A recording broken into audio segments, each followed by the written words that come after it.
West Bengal Council of Higher Secondary Education science and development wings পক্ষ থেকে তোমাদের জন্য পড়াশোনার সুবিধার্থে অনেকগুলো এডুকেশনাল ভিডিও কিন্তু লঞ্চ হয়েছে, বা তোমরা ইউটিউবে বরাবরই দেখতে পাচ্ছ সমস্ত সাবজেক্টের বিভিন্ন ধরনের ভিডিও চলছে।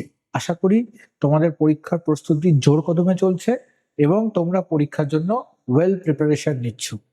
এখন পরীক্ষার আগে বা পরীক্ষার জাস্ট আগে যেটা আমাদের সবচেয়ে গুরুত্বপূর্ণ দরকার হয়, যে একটু কোশ্চেন আনসার যদি সলভ করে নেওয়া যায় তাহলে সেক্ষেত্রে ভালো হয়। আজকে আমাদের মূলত ডিসকাশনের বিষয়বস্তু হলো মডার্ন কম্পিউটার অ্যাপ্লিকেশনের মডেল কোশ্চেন আনসার।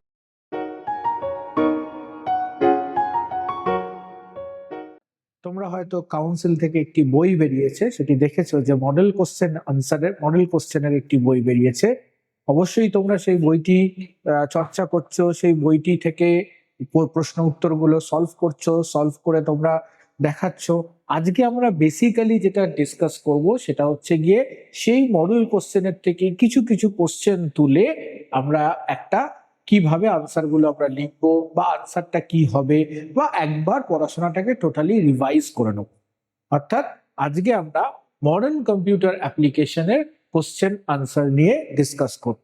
তোমরা জানো যে কোশ্চেন আনসার গুলো অনেকগুলো স্তরে বিভক্ত। অর্থাৎ তোমার কাছে প্রথমে থাকবে কিছু 2 মার্কসের কোশ্চেন, অর্থাৎ 2 মার্কসের তোমাকে 3টে কোশ্চেন করতে হবে। 2 মার্কসের 3টে কোশ্চেনে তোমরা দেখবে সেখানে তোমাদের কাছে যে কোশ্চেন গুলো থাকবে, যে একটা অপারেটিং সিস্টেমের থেকে একটি কোশ্চেন, আর একটি কোশ্চেন থাকবে হচ্ছে ডেটাবেস ম্যানেজমেন্ট সিস্টেম থেকে, আর একটি কোশ্চেন থাকবে হচ্ছে গিয়ে এআই থেকে।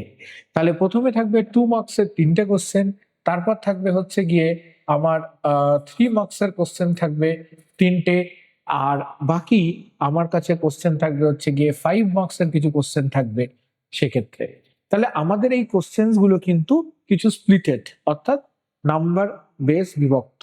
তো আমরা প্রথমে শুরু করব 2 মার্কসের কোশ্চেন দিয়ে।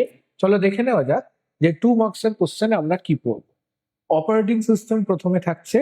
কোশ্চেনটা তোমরা দেখতে পাচ্ছ স্ক্রিনে, যে কোশ্চেনটা আছে right 2 disadvantages of primitive scheduling. Now primitive কথাটার অর্থ কি? প্রিমিটিভ কথাটার অর্থ হচ্ছে প্রিমশন, অর্থাৎ শিডিউলিং। আমরা অলরেডি অনেকগুলো ভিডিও আছে, পড়েছো যে শিডিউলিং করার উদ্দেশ্য হচ্ছে যখন আমরা অনেকগুলো প্রসেসকে একসাথে রান করাচ্ছি, তখন একটা প্রসেস চলতে চলতে যদি মাঝপথে সেই প্রসেসটাকে থামিয়ে অন্য প্রসেসটা লোড করা হয়, তখন তাকে বলে preemption. So preemption is loading the old process status and loading the new process status and storing the old process status. মানে প্রিমশন মানে একটা অনগোয়িং প্রসেসকে থামিয়ে অন্য একটা প্রসেস যদি ঢুকে যায় সিস্টেমের মধ্যে, সে যদি রান করে, এই ঘটনাটাকে, এই ফেনোমেনাটাকে বলা হয় হচ্ছে প্রিমশন। আর যে সমস্ত শিডিউলিং অ্যালগরিদম প্রিমশন ফলো করে বা ওবে করে তাদেরকে বলা হয় প্রিমিটিভ শিডিউলিং অ্যালগরিদম। আমরা জানি যে শিডিউলিং অ্যালগরিদম 2 ধরনের হয়, একটা হচ্ছে নন প্রিমিটিভ আর একটা হচ্ছে প্রিমিটিভ। একটা হচ্ছে নন প্রিমিটিভ আর একটা হচ্ছে প্রিমিটিভ। নন প্রিমিটিভ এর মধ্যে আমরা জানি এফসিএফএস, নন প্রিমিটিভ এর মধ্যে আছে এসজেএফ, এই দুটো প্রসেস আছে। আর প্রিমিটিভ শিডিউলিং এর মধ্যে আমাদের কাছে অনেকগুলো প্রসেস আছে, লাইক রাউন্ড রবিন শিডিউলিং আছে, শর্টেস্ট রিমেনিং টাইম আছে, প্রায়োরিটি শিডিউলিং আছে। অর্থাৎ এই শিডিউলিং প্রিমিটিভ শিডিউলিং অ্যালগরিদমের মধ্যে পড়ছে এটা। অর্থাৎ আমাকে প্রশ্নটা কি জানতে চেয়েছে? প্রশ্নটা জানতে চেয়েছে যে প্রিমিটিভ শিডিউলিং এর ডিসঅ্যাডভান্টেজেস গুলো বলো। অর্থাৎ প্রিমিটিভ শিডিউলিং সমস্যাটা কি? প্রথম সমস্যা হচ্ছে যে প্রিমিটিভ শিডিউলিং করলে আমার সিস্টেমের মধ্যে সে সাপোজ প্রসেস P1 টা এক্সিকিউট করছে, এই সময় P2 knocking the door wants to enter into the process, wants to enter into this section. নাও সেক্ষেত্রে P1 যতটুকু কাজ করেছিল সেই কাজটুকু সেভ করবে, করে P2 কে অ্যালাউ করবে তার কাজ করার জন্য। অর্থাৎ P1 মাঝপথে থেমে গিয়ে P2 কে অ্যালাউ করবে তার কাজ করার জন্য, এটাকে বলা হয় প্রিমশন। আর এই যে ঘটনাটা ঘটলো, যে P1 জায়গা ছেড়ে দিল, P2 লোড হলো, অর্থাৎ জায়গাটা P1 আর P2 এর মধ্যে পরিবর্তন হলো। এই ঘটনাটাকে বলা হয় কনটেক্সট সুইচিং। অর্থাৎ প্রিমশন যখন হয় তখন কনটেক্সট সুইচিং হয়। Old the new save the old process status word and load the new process status word. অর্থাৎ নতুন প্রসেসকে লোড করো আর পুরোনো প্রসেস যতটুকু কাজ করেছে ততটুকুকে সেভ করো। এই ঘটনাটাকে বলা হয় কনটেক্সট সুইচিং। আর এই কনটেক্সট সুইচিংটা প্রিমশনের সময় যদি বারবার হয় তাহলে সিস্টেম অনেক বিজি হয়ে যাবে একটা প্রসেস থেকে আরেকটা প্রসেসে সুইচ করা। সাপোজ P1 এক্সিকিউট করছে, P2 এলো, যেই P2 অ্যালোকেশন পেলো আবার P3 নকিং দ্য ডোর, আবার যেই P3 অ্যালোকেশন পেলো আবার P4 নকিং দ্য ডোর। এই প্রবলেম গুলো হতে পারে। তাহলে একটা ডিসঅ্যাডভান্টেজ হচ্ছে গিয়ে কনটেক্সট সুইচিং অনেক বেশি হলে এক্ষেত্রে সমস্যা হতে পারে। আর কি আরেকটা হচ্ছে যে এটার ইমপ্লিমেন্টেশনটা অনেক কমপ্লেক্স। কেন?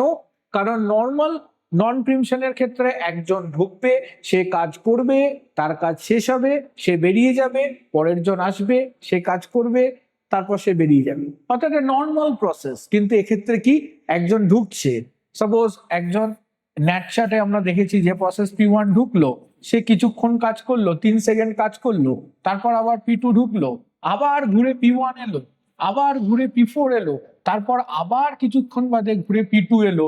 অর্থাৎ কার কতক্ষণ কাজ হচ্ছে আর কার কতক্ষণ কাজ বাকি থাকছে, এই কম্পিউটেশনটা কিন্তু কন্টিনিউয়াস করে যেতে হয়। তাই এটা কিন্তু মোর কমপ্লেক্স ইন ইমপ্লিমেন্টেশন। তাহলে দুটো ডিসঅ্যাডভান্টেজ আমরা সেক্ষেত্রে লিখবো। একটা কি, অনেক বেশি কনটেক্সট সুইচিং হয়, এই শব্দগুলো লেখাটা কিন্তু খুব গুরুত্বপূর্ণ। কনটেক্সট সুইচিং অনেক বেশি মাত্রায় হয়, এটা একটা সমস্যা। আর ইমপ্লিমেন্টেশনটা অনেক ক্রিটিক্যাল, এটা একটা সমস্যা। যেমন উদাহরণস্বরূপ বলা আছে, দেখো রাউন্ড রবিন শিডিউলিং এর ফ্রিকোয়েন্ট সুইচিং হয়, বারবার একটা প্রসেস থেকে আরেকটা প্রসেসে সুইচিং হয়। আমাকে যে কোয়ান্টামটা দেওয়া থাকে সেই কোয়ান্টাম অনুযায়ী একটা প্রসেস থেকে আরেকটা প্রসেসে সুইচিং হয়। দেখো লিখবো তো আমরা প্রত্যেকেই, কিন্তু লেখার মধ্যে একটু বৈচিত্র্যটাও কিন্তু খুব দরকার। যাতে, কারণ যখন আমরা এমসিকিউ কোশ্চেন করছি তখন কিন্তু বৈচিত্র্যর ব্যাপার নেই, তখন প্রশ্নের মধ্যেই বৈচিত্র্য আছে। কিন্তু যখন আমরা এসএ কিউ বা ব্রড আনসার টাইপ করছি তখন কিন্তু আমাকে উত্তরে বৈচিত্র্য আনতে হবে। কারণ উত্তরে বৈচিত্র্য আনলেই কিন্তু আমার নম্বরটা অনেক বেশি ভালো ক্যারি আউট হবে। তো সেক্ষেত্রে আমরা দুটো বলে দিলাম, আর একটা খুব সুন্দর একটা এক্সাম্পল দিয়ে বুঝিয়ে দিলাম সহজ ভাবে, যে রাউন্ড রবিন শিডিউলিং এর ক্ষেত্রে দেখা যায় যে বারবার ফ্রিকোয়েন্ট সুইচিং হচ্ছে, মানে কনটেক্সট সুইচিংটা অনেক বেশিবার হয়। কনটেক্সট সুইচিং বেশিবার হলে এফিসিয়েন্সি কিন্তু একটু রিডিউস হবেই, কিছু করার নেই। কারণ একটা প্রসেস সে কিন্তু একটা রিদম নিয়ে কাজ করতে পারছে না। ধরো তুমি পড়ছো, বারবার ইন্টারাপ্ট হচ্ছে, তাহলে পড়াটা কি সম্পন্ন হবে? হবে না। সেক্ষেত্রে কিন্তু ওই সমস্যা একটা থেকেই যাবে, যে পড়ছো ফোন আসছে, পড়ছো ফোন আসছে, পড়ছো ফোন আসছে, লাইক দিস বারবার কনটেক্সট সুইচিং হলে কিন্তু একটা সমস্যা দেখা দেয় এবং তোমার পড়াটার এফিসিয়েন্সি কমে যায়। লাইক দিস এখানেও কিন্তু তাই, বারবার বাধা পেলে, প্রিমশন মানে বাধা, বারবার বাধা পেলে কিন্তু এটাও একটা ডিসঅ্যাডভান্টেজিয়াস। তাই তাহলে আমরা দুটো পয়েন্ট এখানে কিন্তু অবশ্যই উল্লেখ করব। খুব মেন পয়েন্ট কি, কনটেক্সট সুইচিং অনেকবার হচ্ছে। সেকেন্ড পয়েন্ট কি, ইমপ্লিমেন্টেশনটা কিন্তু অনেক বেশি ক্রিটিক্যাল। চলো আমরা নেক্সট কোশ্চেনে যাওয়া যাক, আশা করি এটা বোঝা গেছে। এক্ষেত্রে নেক্সট কোশ্চেন হচ্ছে, what do you mean by degree and cardinality? Okay, এইখানে আমরা আর একটা দেখি, right to disadvantage of primitive scheduling. Now another question যদি আমরা এখানে দেখি, যে নেক্সট কোশ্চেনে আমরা যাচ্ছি, যে what do you mean by degree and cardinality? এটা একটা ডিবিএমএস এর প্রশ্ন। কার প্রশ্ন? ডেটাবেস ম্যানেজমেন্ট সিস্টেমের প্রশ্ন। তো আমরা যদি ধরে নিই যে আমাদের কাছে এটা একটা টেবিল, ওকে, এই টেবিলকে বলা হয় এক্ষেত্রে রিলেশন। এই টেবিলে কিছু কলাম থাকে আর কিছু রোজ থাকে। তাহলে এখানে আমরা দেখতে পাচ্ছি যে সাপোজ স্টুডেন্ট আইডি একটা কলাম, স্টুডেন্ট নেম একটা কলাম, রোল নাম্বার একটা কলাম, সেকশন একটা কলাম। তাহলে এই কলামে আমি কিছু রেকর্ড এখানে ইনসার্ট করছি, আমরা এখানে ইনসার্ট করছি।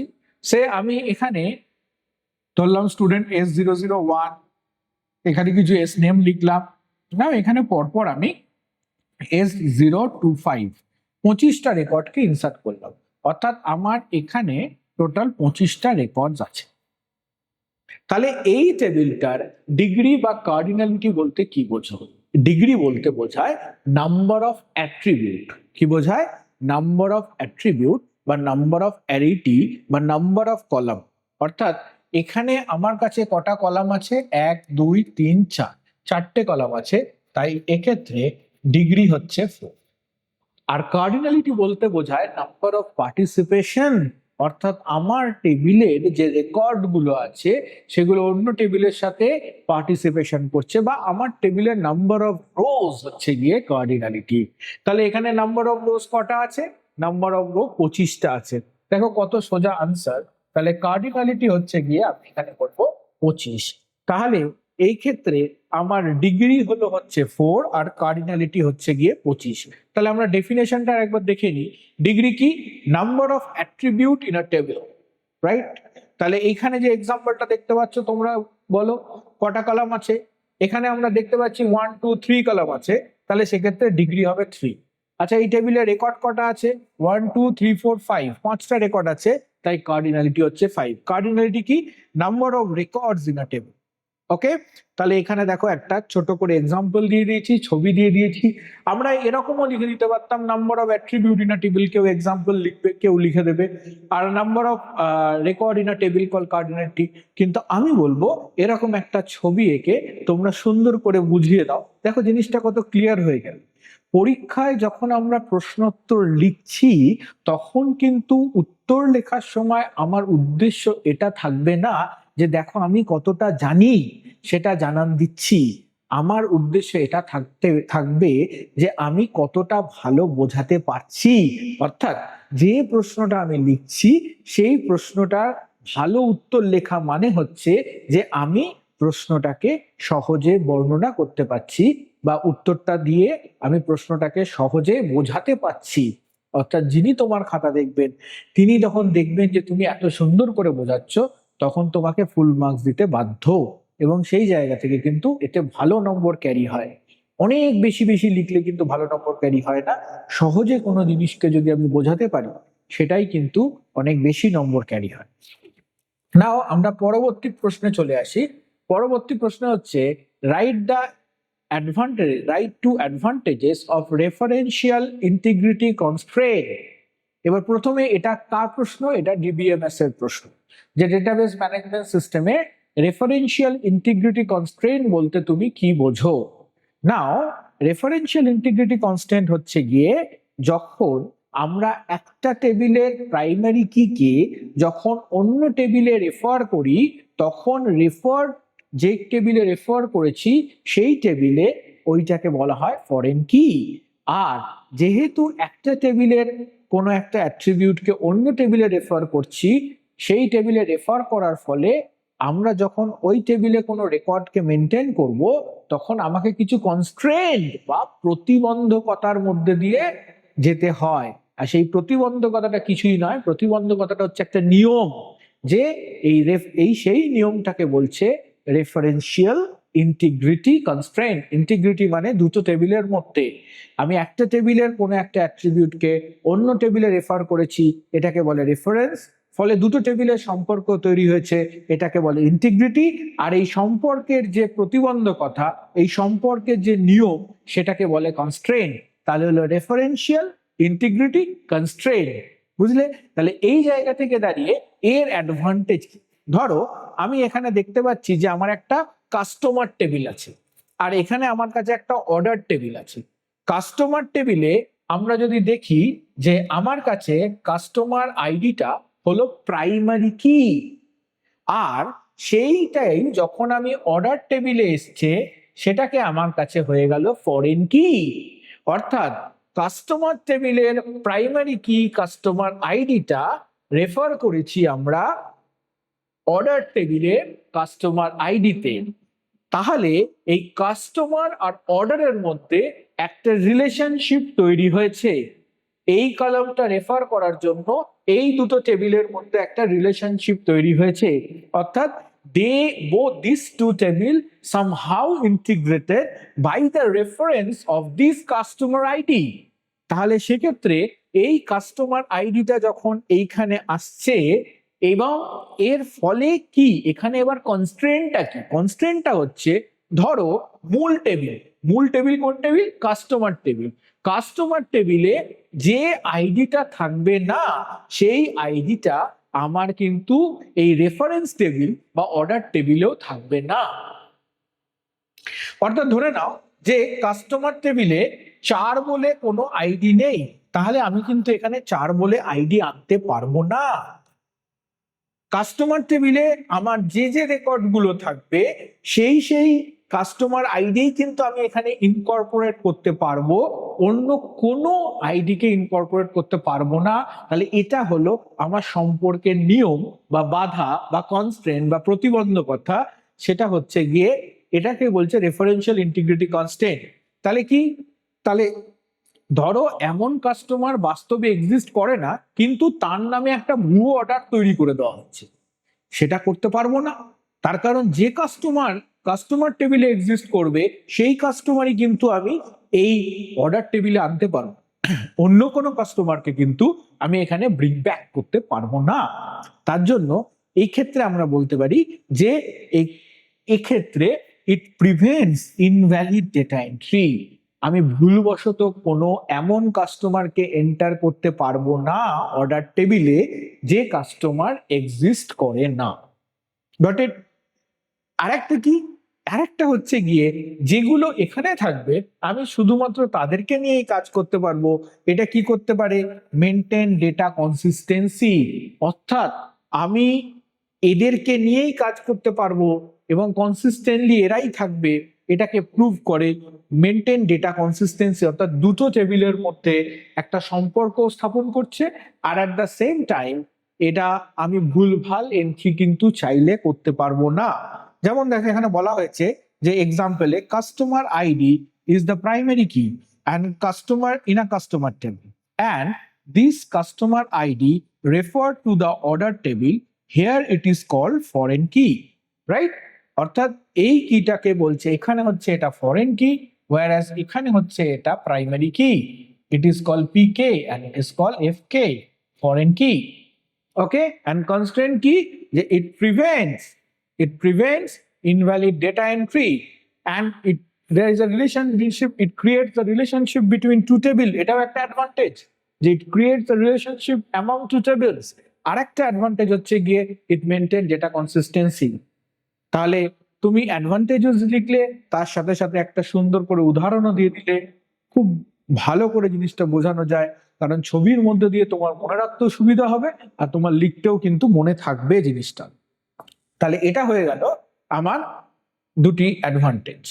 নাও এআই থেকে তোমাদের এখানে যে প্রশ্নগুলো আসবে সেগুলো সবকটাই বলতে পারি সাধারণত যে প্রশ্ন ধরনের আসবে খুবই ফান্ডামেন্টাল লেভেলে, এআই এর অ্যাপ্লিকেশন লেভেলে, এআই এর ইমপ্লিমেন্টেশন লেভেলের প্রশ্ন কিন্তু আমরা অতটা এক্সপেক্ট নাও করতে পারি।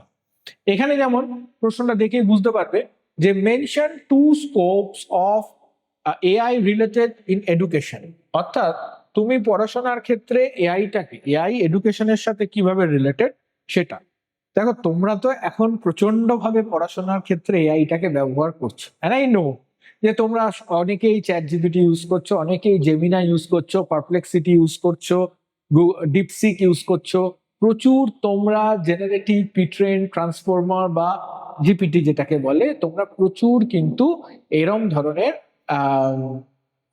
ধরনের ন্যাচারাল ল্যাঙ্গুয়েজ প্রসেসিং বা জেনারেটিভ এআই ব্যবহার করছো তোমাদের উত্তর জেনারেট করার জন্য। ভালো, পড়াশোনার ক্ষেত্রে তুমি এআইটাকে টুল হিসেবে ইউজ করতেই পারো, এডুকেশনের ক্ষেত্রে অবশ্যই এআইটাকে টুল হিসেবে ইউজ করে তোমার 10টা অনেকগুলো বই ঘেটে খোঁজার যেমন একটা উপকারিতাও আছে, আবার এটার থেকে তুমি পরীক্ষার আগে কম সময়ে তোমার উত্তরটা তৈরি করে নিয়ে সেটাকে একটু টিচারকে দিয়ে অবশ্যই ভেরিফাই করে নেবে, তার কারণ এটা জেনারেটিভ এআই, ওর মতো জেনারেট করবে। তাহলে সেক্ষেত্রে টিচারদের এক্সপার্টাইজেশনটা কিন্তু একটু লাগবে যে আনসারটা ঠিক আছে কিনা একটু ভেরিফাই করিয়ে নেবে, তার কারণ ও সেন্টেন্স পার্সিং এর মধ্যে দিয়ে জেনারেট করে। তাহলে এক্ষেত্রে আমি বলবো এআই যে তোমরা কি এআই এডুকেশনে যে কিভাবে তোমরা এআইটাকে ব্যবহার করা যেতে পারে। প্রথম কথা হচ্ছে গিয়ে তুমি তোমার মতো করে personalise learning, customise learning, tailor made learning যেটাকে বলা হয়, অর্থাৎ তুমি তোমার মতো করে তোমার যেরকম ধরনের বোধগম্যতা বা তোমার যেরকম ধরনের আন্ডারস্ট্যান্ডিং তার উপরে বেস করে তুমি এআই কে দিয়ে আনসার জেনারেট করতে পারো, এবং তোমার কোন কোন জিনিস দরকার, তুমি কি কি জিনিস করতে চাও, তার উপরে বেস করে কিন্তু তুমি এআই কে দিয়ে আনসার জেনারেট করো। তাহলে এআই তোমার পার্সোনালাইজ লার্নিং এর ক্ষেত্রে কিন্তু অনেকটা হেল্প করছে। তোমাকে লেসন প্ল্যান সাজেস্ট করছে, তোমাকে মাইন্ড ম্যাপ সাজেস্ট করছে, তোমাকে কন্টেন্ট অর্গানাইজ করে দিচ্ছে, তোমাকে কোশ্চেন আনসার সলভ করতে হেল্প করছে। There are lots of applications are there in AI. Another thing is automated grading, অর্থাৎ তুমি যখনই কোনো একটা সিস্টেমের মধ্যে গিয়ে, অনেক সময় কি হয় AI as a analyst as an assessment tool হিসাবে ব্যবহার করা হয়। সেক্ষেত্রে তুমি কতটা একটা কন্টিনিউয়াস, তুমি ধরো একটা স্টুডেন্টের আমরা কন্টিনিউয়াস মনিটরিং করছি, তাহলে সেক্ষেত্রে একটা স্টুডেন্টের কন্টিনিউয়াস আমরা অ্যাসেসমেন্ট করছি বা বিভিন্ন ধরনের পরীক্ষা নিচ্ছি। তো পরীক্ষা নেওয়ার মধ্যে দিয়ে স্টুডেন্টটা দিনোত্তর কতটা ইমপ্রুভ করছে সেটা এআই দিয়ে আমরা প্রেডিক্ট করতে পারছি বা এআই দিয়ে আমরা জেনারেট করতে পারছি। And at the same time আগামী দিনে স্টুডেন্টটা কতটা ভালো করবে সেটাও কিন্তু আমরা প্রেডিক্টিভ অ্যানালিসিসের মধ্যে দিয়ে করতে পারছি। অর্থাৎ এখানে আমি অনেকগুলো অ্যাপ্লিকেশন তোমাদের চোখের সামনে দিয়ে দিয়েছি। এই ছবিটা পরীক্ষার খাতায় আঁকার দরকার নেই, এটা খালি লেখারই দরকার। এটা তোমাদের বোঝার জন্য অনেকগুলো দিয়ে দিয়েছি। এক হচ্ছে খুব ইম্পর্টেন্ট হচ্ছে পার্সোনালাইজ লার্নিং, যে পয়েন্টটা খুব ইম্পর্টেন্ট। আর একটা হচ্ছে গিয়ে এক্ষেত্রে প্রেডিক্টিভ অ্যানালিসিস করা, ঠিক আছে, অ্যাডাপটিভ লার্নিং, এইটাও কিন্তু প্রচন্ড ইম্পর্টেন্ট। আর কারিকুলাম প্ল্যানিং, যেটাও কিন্তু এআই এর থ্রু দিয়ে আমরা অনেক কিছু করে থাকি। And at the same time smart content generation, this is very important. So 1 number point, 2 number point, 3 number point, 4 number point, 5 number point, তার মধ্যে তুমি যে কোনো দুটো লেখো, তাহলেই আনসার হয়ে যাবে। না, আমরা পরের প্রশ্নে চলে আসি।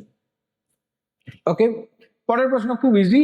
Right one technology name of in each machine learning and deep learning algorithm. এখানে প্রশ্নটার মধ্যে একটু হয়তো দ্বন্দ্ব আছে, যে আমাদের কাছে ধরে নাও কাকে মেশিন লার্নিং বলে, কাকে ডিপ লার্নিং বলে, আর কাকে এআই বলে, এদের মধ্যে সম্পর্কটা কি, এটা আমাদের বুঝতে হবে।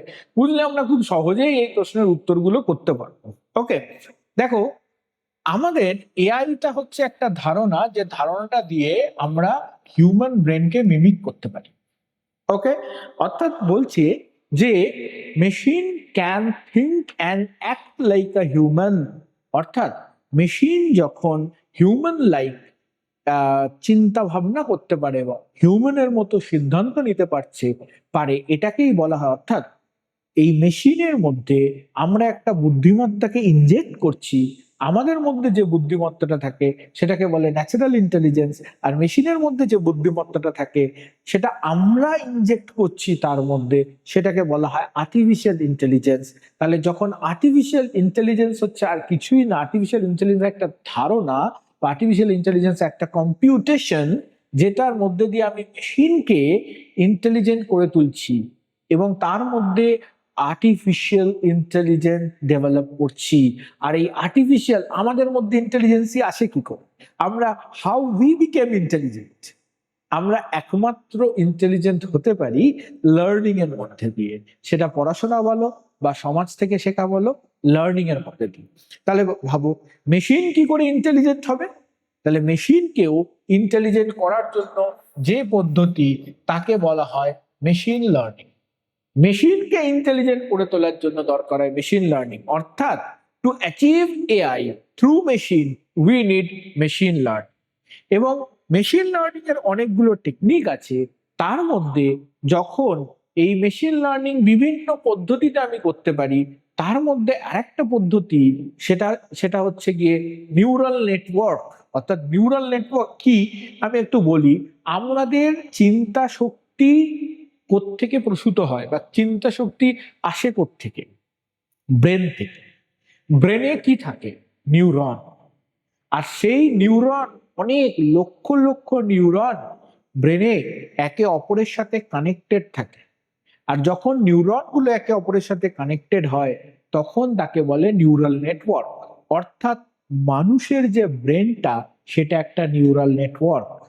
আর যখন ওই মানুষের ব্রেনের আদলে আমরা মেশিনের মধ্যে এই এরকম নিউরনের বদলে পারসেপ্ট্রন গুলোকে কানেক্ট করে একটা নেটওয়ার্ক তৈরি করি, তখন সেটাকে বলা হয় আর্টিফিশিয়াল নিউরাল নেটওয়ার্ক।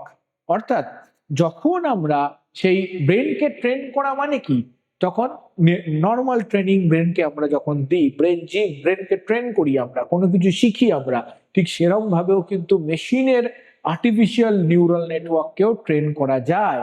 আর তার জন্য মেশিন লার্নিং এর একটা পদ্ধতি হলো গিয়ে ডিপ লার্নিং।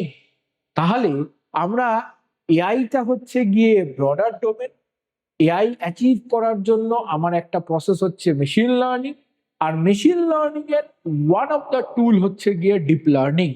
তাই মেশিন লার্নিং টেকনিককে আমরা অনেক ধরনের মেশিন লার্নিং অ্যালগরিদম ইউজ করি।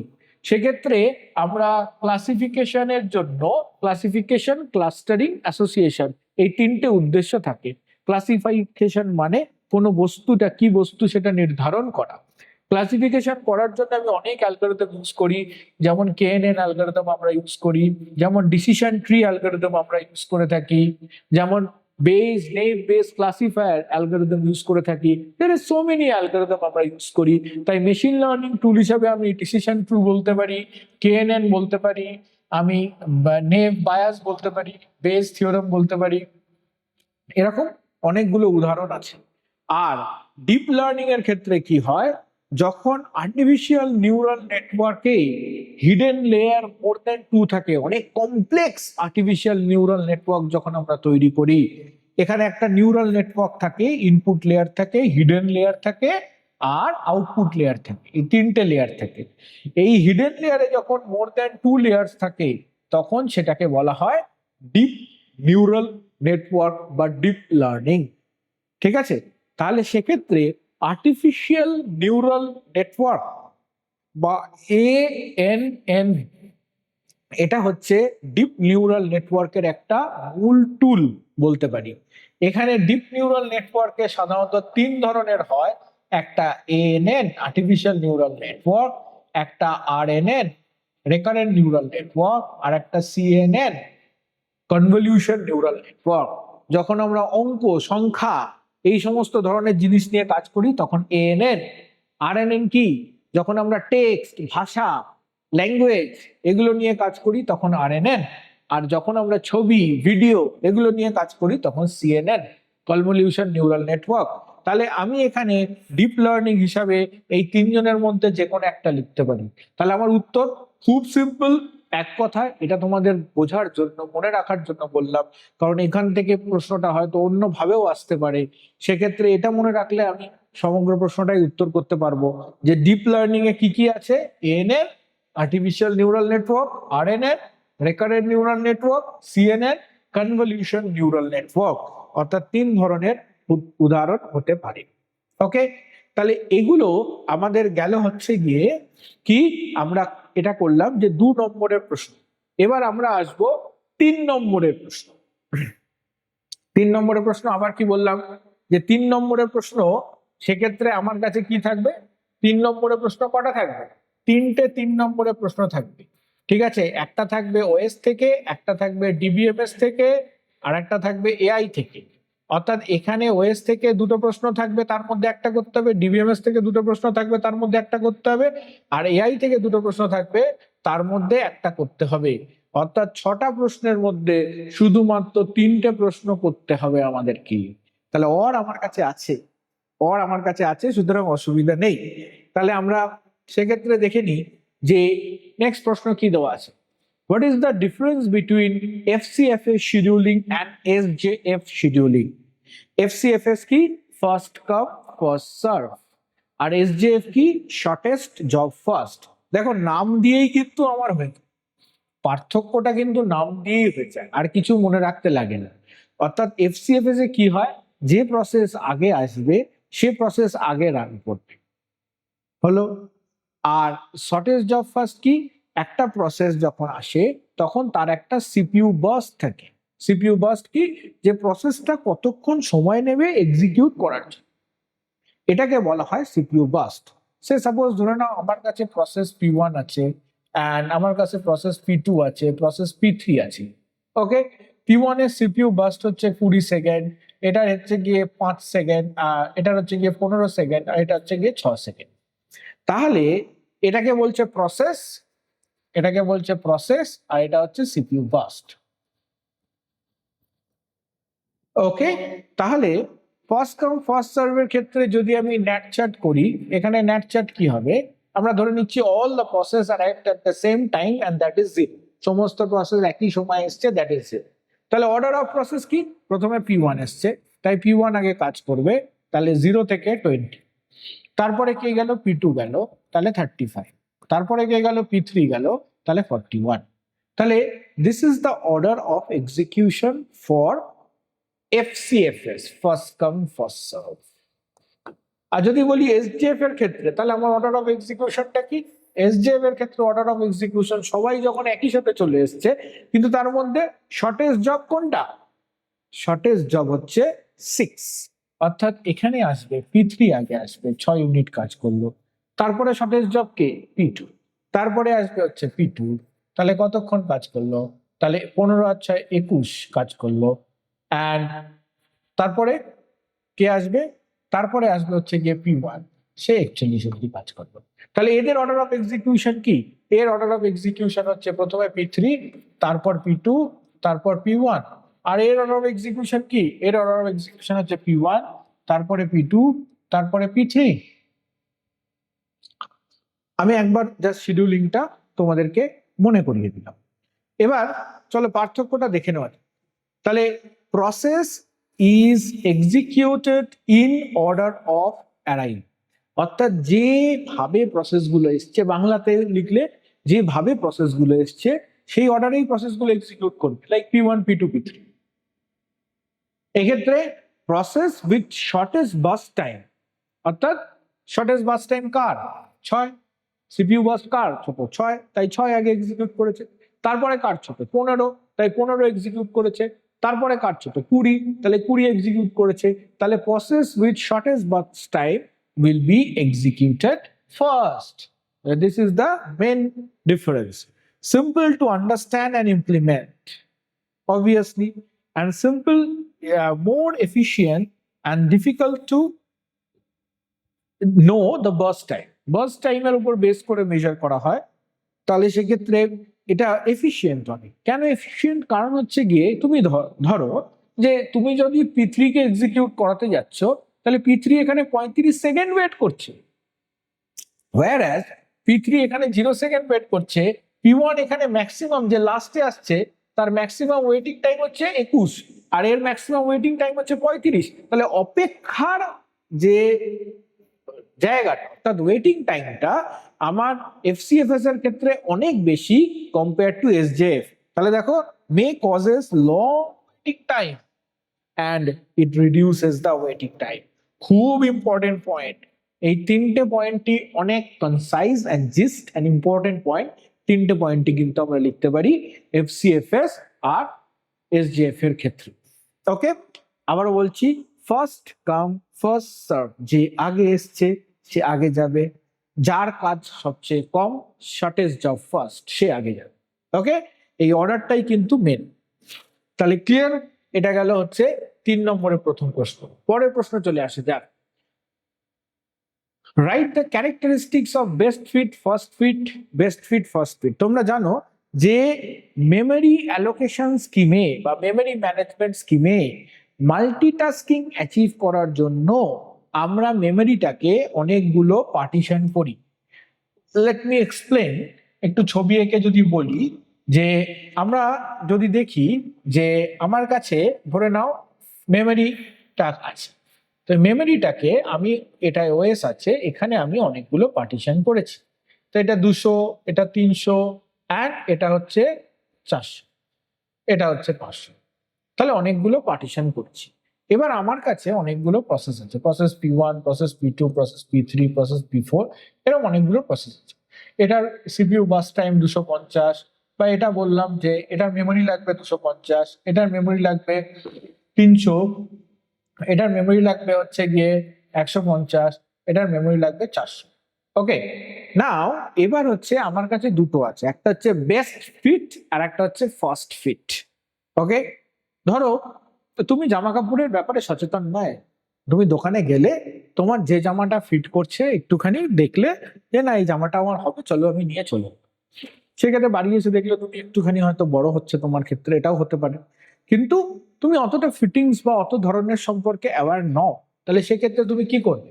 সেক্ষেত্রে তোমার এই জায়গাটার ক্ষেত্রে কি হবে, যদি আমরা দেখি ভালো করে এক সেকেন্ড, এইখানে যদি আমরা দেখি যে আমার কাছে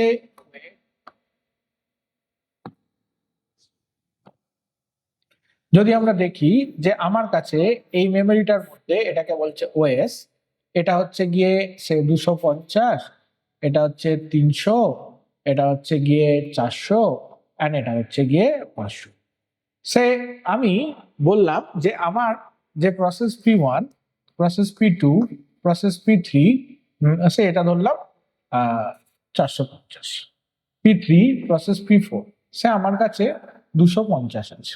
ওকে, ফার্স্ট ফিট মানে আমি ধরো এই 250টা, 250 আছে আমার কাছে, 320 আছে আমার কাছে, 400 আছে, আর আমার কাছে ধরে নিলাম 150 আছে।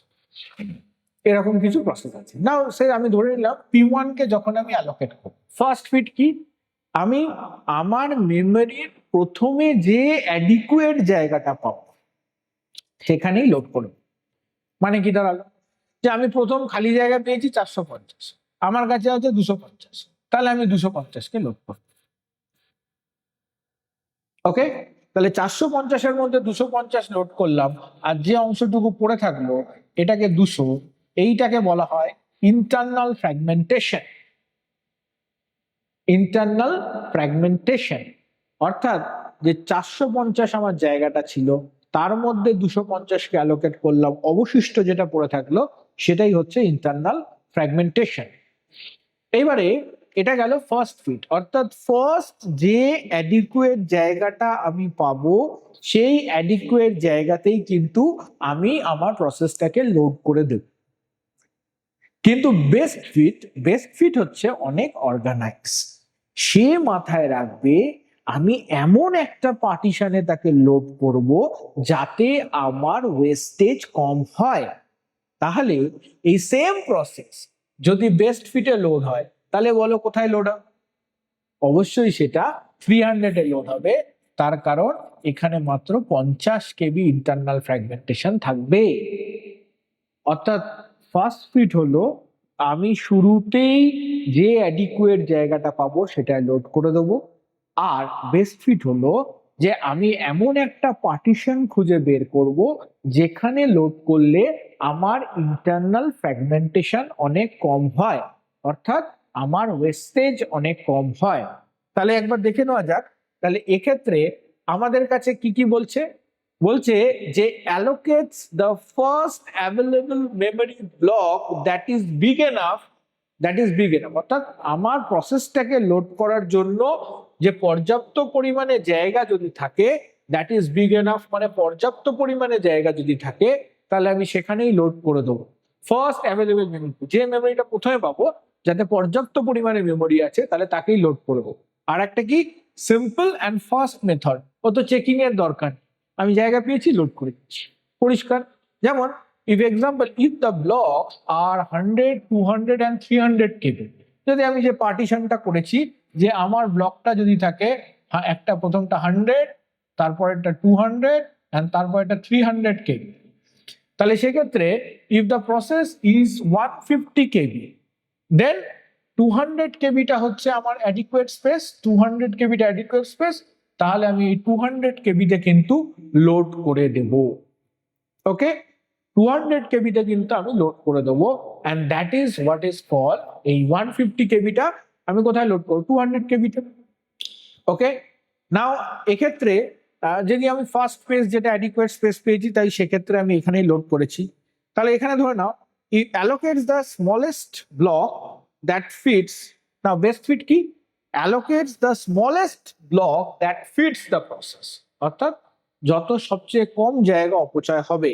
অর্থাৎ সাপোজ আমার কাছে ধরে নাও যে এখানে থাকলো 100, 200 আর 300, বা 100, 300 আর 200, আমি বললাম 100, 300 আর 200, তাহলে আমার কাছে যদি বলা হয় যে আমি কোনটাকে নেব এখানে। ধরো ধরো আমার প্রসেসটা থাকলো 200 কেবি, তাহলে সেক্ষেত্রে আমি কোনটাকে নেব? তাহলে আমি 200টাকেই নেব, তার কারণ এখানে কোনো ইন্টারনাল ফ্র্যাগমেন্টেশন হবে না। কিন্তু ফার্স্ট ফিট হলে কোনটাকে নিতাম? 300টাকে নিতাম, তাই না?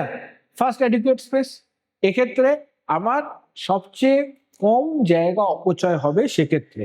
তো allocates the smallest block that fits the process, okay, যাতে কম ইন্টারনাল ফ্র্যাগমেন্টেশন হয়। আর কি? Reduce the memory wastage but slower than first fit. অবশ্যই ফার্স্ট ফিটের থেকে স্লোয়ার হবে। কেন?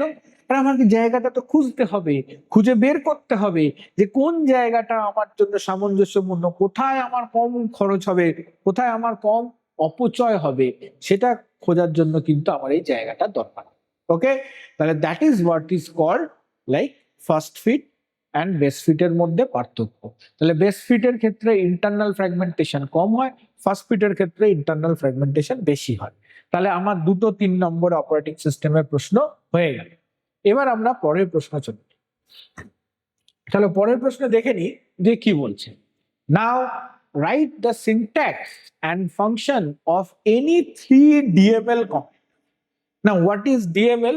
এটা আমার অবশ্যই ডেটাবেসের মধ্যে, ডিবিএমএস এর মধ্যে, এসকিউএল থেকে এই প্রশ্নটা এসছে, স্ট্রাকচার্ড কোয়ারি ল্যাঙ্গুয়েজ। তাহলে ডিবিএমএস এর মধ্যে আমাকে ডিএমএল কমান্ড বলতে কি বোঝো? Data manipulation language. অর্থাৎ আমি যে এসকিউএল কমান্ডগুলোর মধ্যে দিয়ে ডেটা ম্যানিপুলেশন করতে পারি সেগুলোকে বলা হয় ডিএমএল কমান্ড। আর ডিএমএল কমান্ডের মধ্যে কারা কারা আছে? ইনসার্শন আছে, আপডেট আছে, অ্যান্ড ডিলিট আছে। ইনসার্ট, আপডেট অ্যান্ড ডিলিট এই তিনটেই কিন্তু ডিএমএল কমান্ড। ওকে, ইনসার্টের মধ্যে দিয়ে আমি টেবিলে রেকর্ড ইনসার্ট করতে পারি, তাহলে তার সিনট্যাক্স কি? ইনসার্ট ইনটু টেবিল নেম দেন ভ্যালুজ বলে ভ্যালুগুলো আমাকে স্পেসিফাই করতে হবে। আর আপডেটের ক্ষেত্রে কি? আপডেট টেবিল নেম সেট, যে ভ্যালুটা আপডেট করতে চাইছি সেই কলামে ভ্যালুটা আপডেট করব, and it is basically based on some condition. আর সেই কন্ডিশনাল ক্লজটা হচ্ছে ওয়্যার। ওকে, ডিলিট করতে চাইলে টেবিলের কোনো রেকর্ডকে ডিলিট করতে চাইলে delete from table name, and where is the clause বা কন্ডিশন। কোনো পার্টিকুলার রেকর্ডকে ডিলিট করতে হলে সেই কন্ডিশন দিয়ে করতে হবে। অর্থাৎ ইনসার্ট, আপডেট আর ডিলিট, এই যে তিনটে ডিএমএল কমান্ড, এই তিনটে ডেটা ম্যানিপুলেশন ল্যাঙ্গুয়েজ। কি কি হয়? DDL, DML, DCL, data definition language, data manipulation language and data control language. DDL এর মধ্যে পড়ে ক্রিয়েট, সিলেক্ট এগুলো, আর ডিএমএল এর মধ্যে পড়ে ইনসার্ট, আপডেট, ডিলিট এগুলো, আর ডিসিএল এর মধ্যে পড়ে কমিট, রোল ব্যাক এগুলো। অর্থাৎ এই কমান্ড গুলো কিন্তু ডিডিএল, ডিএমএল, ডিসিএল এর ডেফিনিশন হিসেবে মনে রাখতে হবে। ওকে, নেক্সট কোশ্চেনে চলে আসা যাক। What is the difference between a Cartesian product and a natural joint? এই প্রশ্নটাও এসছে তোমার ডিবিএমএস থেকে। ডিবিএমএস এর মধ্যে আমার যে পার্টটা আছে রিলেশনাল অ্যালজেব্রা, সেই রিলেশনাল অ্যালজেব্রা পার্ট থেকে এই প্রশ্নটা এসছে। সহজভাবে মনে রাখার একটা উপায় বলে দিচ্ছি যে controlled Cartesian product is called joining. অর্থাৎ যখন আমি সংযতভাবে কার্টেসিয়ান প্রোডাক্ট করব বা যখন আমি কন্ডিশনের ওপর বেস করে কার্টেসিয়ান প্রোডাক্ট করব তখন সেটাকে বলা হয় জয়েনিং। এবার কার্টেসিয়ান প্রোডাক্ট কি? কার্টেসিয়ান প্রোডাক্ট কিছু না, টেবিল যদি একটা সেট হয় তাহলে একটা সেটের সাথে আর একটা সেটকে মাল্টিপ্লাই করা। অর্থাৎ যদি আমার একটা টেবিল, তার মধ্যে সে ধরলাম আর একটা টেবিল ধরলাম এস, তাহলে এই টেবিলে যদি আমার কাছে রেকর্ড থাকে A1 B1, A2 B2, A3 B3, আর এই টেবিলে যদি রেকর্ড থাকে সে C1, say A1 C1, A2 C2 and A4 C4, A5 C5, তাহলে এখানে 3টে রেকর্ড আর এখানে 4টে রেকর্ড, তাহলে কার্টেসিয়ান প্রোডাক্ট করলে 3 4 12টা রেকর্ড তৈরি হবে। কারণ এর একটার সাথে এর 3টে, এর 4টে, আবার এর একটার সাথে এর 4টে, টোটাল 12টা রেকর্ড তৈরি হবে। That is what is called Cartesian product. কিন্তু জয়েনিং, ন্যাচারাল জয়েনকে বলা হয় ইকুইজয়েন। ন্যাচারাল জয়েনকে বলা হয় ইকুইজয়েন, অর্থাৎ ইকুয়ালিটি চেক করে। এখানে সেই সমস্ত রেকর্ডগুলো জয়েন হবে যেগুলো এই টেবিলের সাথে এই টেবিলে ম্যাচ হচ্ছে। যদি আর আর এস এর আমি জয়েন করি তাহলে কি পাবো, A1 B1 C1 and A2 B2 C2। আমি পাবো না A3 B3, আমি পাবো না A4 C4, আমি পাবো না A5 C5। কেন? কারণ তাদের মধ্যে কোনো সম্পর্ক নেই, ইকুয়ালিটি নেই। তাহলে কিন্তু আমি কার্টেসিয়ান প্রোডাক্টের ক্ষেত্রে কিন্তু A1 B1 A1 C1, A1 B2 A2 C2, বা A1 B1 A2 C2, A1 B1 A4 C4, A1 B1 A5 C5, A2 B2 A1 C1, অর্থাৎ সব 12খানা রেকর্ডকে পাবো, 12খানা রেকর্ড জেনারেট হবে। কিন্তু জয়েনিং এর ক্ষেত্রে কিন্তু আমার যেগুলো কমন শুধুমাত্র সেগুলো জেনারেট হবে। তাহলে কার্টেসিয়ান প্রোডাক্টের ক্ষেত্রে কি বলছে, combines all rose of the first table with the all rows of the second table, all rows of the first table with the all rows of the second table, right? And combine, natural join কি বলছে, combine row based on common column, based on common column, based on common column, common column এর উপর base করে তৈরি হচ্ছে। Number of rose, result কি হবে, এখানে যদি m খানা থাকে, এখানে যদি n খানা থাকে, তাহলে m ইনটু n মানে 12টা, m ইনটু n। ওকে, অনলি সেই রোজ যাদের ভ্যালু ম্যাচ করবে, অনলি সেই রোজ যাদের ভ্যালু ম্যাচ করবে। And no conditions required, Cartesian প্রোডাক্টের ক্ষেত্রে কোনো কন্ডিশন নেই, রিকোয়ার্স কমন অ্যাট্রিবিউট এন্ড কন্ডিশনটা হচ্ছে ইকুয়ালিটি। ন্যাচারাল জয়েনের ক্ষেত্রে দুটো ইকুয়াল হলে তবেই কিন্তু হবে। তাহলে সুন্দর তিনটে পার্থক্য আমাদের হয়ে গেল, একদম ফুল লিখবো, 3 মার্কস পাবো। যদি সময় থাকে হাতে তাহলে উদাহরণ দেবো, আর যদি সময় হাতে না থাকে তাহলে উদাহরণ দেবো না। একমাত্র যদি আমার হাতে সময় থাকে তখনই কিন্তু উদাহরণ দেবো। ওকে, সেই অনুযায়ী মেজার করে কিন্তু আমাকে করতে হবে। আচ্ছা, তাহলে ন্যাচারাল জয়েন আর ইকুই জয়েন, ন্যাচারাল জয়েন আর কার্টেসিয়ান প্রোডাক্ট। নেক্সট কোশ্চেন দেখে নেওয়া যাক। নেক্সট কোশ্চেন হচ্ছে, চলো পরের কোশ্চেনটা দেখে যাওয়া যাক। Describe the Turing test in the development of AI. এখন টিউরিং টেস্ট ব্যাপারটা কি, যদি আমরা একটু নিজেদের মধ্যে গল্প করি, অনেকক্ষণ পড়াচ্ছি, এবার যদি একটুখানি গল্প করি যে এই যে এআই এর উৎপত্তিটা একটা খুব ইন্টারেস্টিং জায়গা থেকে, একটা সেকেন্ড ওয়ার্ল্ড ওয়ার যখন চলছে 1939-এ জার্মান সৈনিকরা একটা সাইফার টেক্সট তৈরি করেছিল এনিগমা। এই সাইফার টেক্সটটা কেউ ব্রেক করতে পারছিল না। সাইফার টেক্সট মানে এই কথাগুলো হচ্ছে গিয়ে ঘুরিয়ে ঘুরিয়ে বলা। সাপোজ আমি ধরো এবিসি বলবো, কিন্তু না বলে আমি বলছি PQ1। ওকে, সো সাইফার টেক্সট একটা কমপ্লেক্স কোড, একমাত্র যে এটাকে ডিকোড করবে সেই জানে অ্যাকচুয়ালি আমি এবিসি বলতে চাইছিলাম, কিন্তু আমি ইচ্ছা করে PQ1 বলেছি যাতে অন্য কেউ বুঝতে না পারে, রাইট? তাহলে সেক্ষেত্রে সেই সাইফার টেক্সটার নাম ছিল Enigma. Alan Turing was the mathematician who break this cipher text, যেটা কিন্তু অনেকটা হেল্প করেছিল যে এই দ্বিতীয় বিশ্বযুদ্ধটাকে কন্ট্রোল করতে। এবং সেই অ্যালেন টিউরিং 1940-তে একটি পেপার পাবলিশ করে। অ্যালেন টিউরিং তখনই বলে ওই 1940 সালেই কিন্তু অ্যালেন টিউরিং বলে যে machine can think like human. Machine মানুষের মতো চিন্তা ভাবনা করতে সক্ষম। কখন? যখন দেখেন যে এই সাইফার টেক্সট অর্থাৎ এনিগমার মতো একটা কমপ্লেক্স জিনিস বুঝছে, তখন কিন্তু উনি রিয়েলাইজ করেন যে machine can think like a human. এই অ্যালেন টিউরিং এর এইখান থেকে অ্যালেন টিউরিং এর যে রিসার্চ পেপার, যখন মেশিন মানুষের সাথে কথা বলবে এবং উল্টো দিকে যে মানুষটা মেশিনের সাথে কথা বলছে সে জানে না সে মেশিনের সাথে কথা বলছে, কিন্তু সে যখন বুঝতে পারবে না যে আরে আমার অপোজিটে যে বসে আছে সে একটা মানুষ না সে একটা মেশিন, এই ডিমার্কেশনটা করতে পারবে না। ধরো আমি দেওয়ালের ওপার থেকে তোমার সাথে কথা বলছি, তুমি আমাকে দেখতে পাচ্ছ না, আমরা দুজনে কম্পিউটারে বসে চ্যাট করছি, যখন তুমি ধরতেই পারবে না যে আমি একজন মেশিন, মানে আমি মানুষ হিসেবে রিপ্লাই করছি না বা ওদিক থেকে রিপ্লাইটা আসছে একটা মেশিনের, তখন কিন্তু এই টেস্টটা স্যাটিসফাই করবে। অর্থাৎ টিউরিং টেস্ট মানেই হচ্ছে গিয়ে যে মানুষ যেদিন অনুধাবন করতে পারবে না, মানুষের কমিউনিকেশনের মানুষের মধ্যে যেরকম কমিউনিকেশন হয় আর মানুষের সাথে মেশিনের কমিউনিকেশনে যেদিন কোনো পার্থক্য থাকবে না, তখনই কিন্তু টিউরিং টেস্ট হবে। তোমাদের জ্ঞাতার্থে বলে রাখি যে এখনো অবধি কোনো এআই এরকম ডেভেলপ হয়নি যে টিউরিং টেস্ট কোয়ালিফাই করেছে। কিন্তু আগামী দিনে কিন্তু এরকম হতে পারে যে এআই এতটাই আমাদের মতো শিক্ষিত, আমাদের মতো উন্নত এবং আমাদের মতো চিন্তা ভাবনা শক্তি তার মধ্যে উদ্ভাবন হবে যে সে কিন্তু ভাবতে পারে মানুষের মতো। এটা অস্বাভাবিক কিছু নয়। তাহলে টিউরিং টেস্ট কি বলছে? The Turing test was processed by Alan Turing. এই যে নাম বললাম Alan Turing, in 1940. Now it checks whether a machine can think like a human. মানুষের মতো চিন্তা ভাবনা করতে পারছে।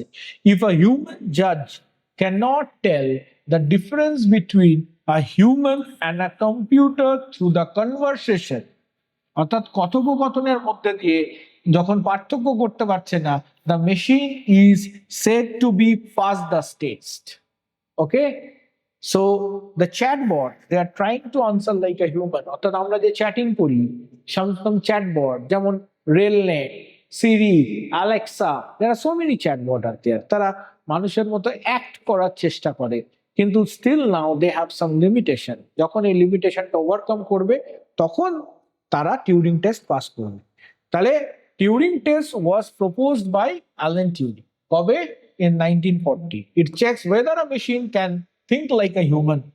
If a human judge cannot tell the difference between a human and a computer through conversation, the machine is said to be past the test. Okay? তাহলে এটাই হচ্ছে Turing টেস্টের মুখ্য উদ্দেশ্য। পরের প্রশ্ন আসলে কি বলেছে? How AI helps algorithmic trading. Means তোমরা জানো যে অটোমেটেড ট্রেডিং, এই যে শেয়ার মার্কেটে যে এই শেয়ার কেনা বেচা হয়, এই ঘটনাটাকে বলা হয় ট্রেডিং। তাহলে এআই ট্রেডিং এর মধ্যে দিয়ে কিভাবে হেল্প করে? তোমরা জানো যে স্টক মার্কেটের ক্ষেত্রে কিন্তু এআই প্রচন্ড প্রেডিকশন, এআই এর কাজ কি? প্রেডিকশন। অর্থাৎ আমরা স্টক কিনি কি দেখি? আমরা স্টক এই দেখে প্রেডিক্ট করি যে এই স্টকটা ভবিষ্যতে লাভবান হতে পারে। তাহলে সেটাই তো এআই করে। তাহলে সেক্ষেত্রে পাস্ট ডেটাকে অ্যানালিসিস করে ফিউচার প্রেডিকশন করাটাই হচ্ছে এআই এর কাজ।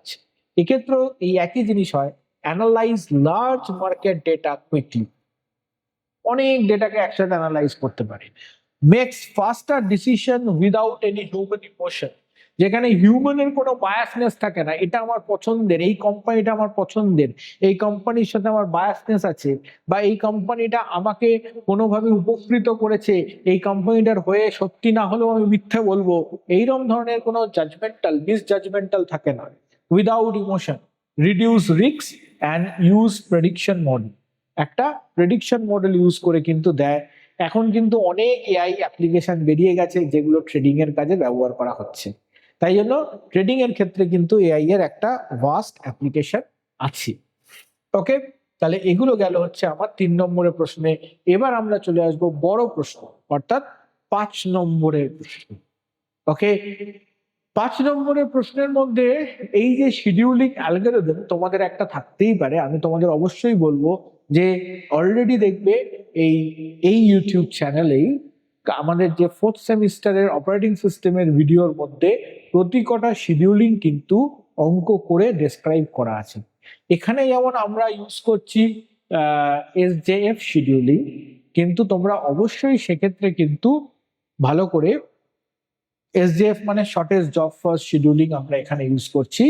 তাহলে অবশ্যই কিন্তু তোমরা সেক্ষেত্রে ভালো করে, এটা এসজেএফ যখন আমার অ্যারাইভাল টাইমের ওপর দিয়েছে তখন it become SRT, shortest remaining time algorithm.